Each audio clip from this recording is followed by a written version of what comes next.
هذه المكالمة لأغراض الجودة. يرجى الانتظار حتى يرد عليك موظف الخدمة بعد قليل.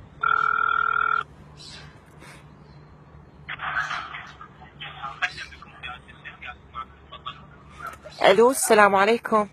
اهلا وسهلا. شلونك اخوي؟ شلون صحتك؟ اهلا وسهلا. الله يسلمك. اخوي بلا زحمه، شلون اسوي هالخدمه مال سبيد؟ ما اعرف شلون عندكم ها مال انترنت 3G. خدمة سبيدو. سبيدو اي نعم. يا باقي تحبين تشاركين يوم ولا اسبوع لو شهري؟ اسبوع اريد اشارك، انا تليفوني ايفون. اسبوع مباشرة ترسل رسالة برقم 2 الى 30 66 يستقطع من عندك مبلغ 7000 يعطيك 500 ميجا بايت صلاحية اسبوع. ها جميل. رسالة نصية بالتعليمات. ها اوكي زين. يعني هاي الخدمه ايش قد تظل عندي؟ اسبوع تقريبا لو اكثر؟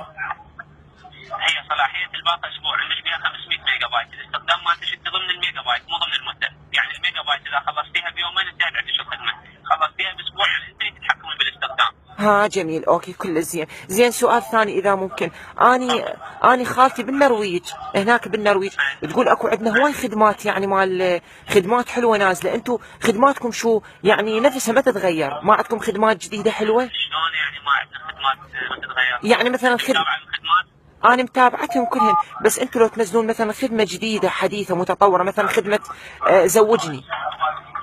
خدمة شنو؟ خدمه زوجني. يعني اضغط رقم 1 للمطلقات، رقم 2 للارامل، ما عندكم هيك خدمه يعني تنزل؟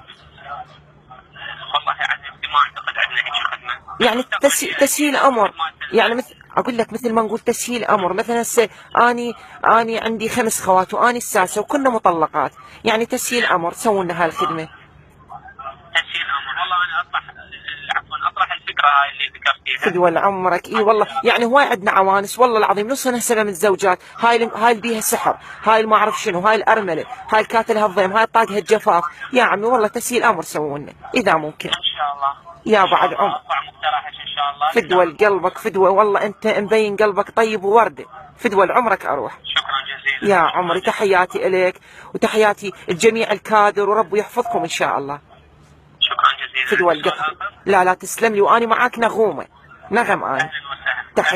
تحياتي مع السلامه. شكرا الله معاك يا عمري.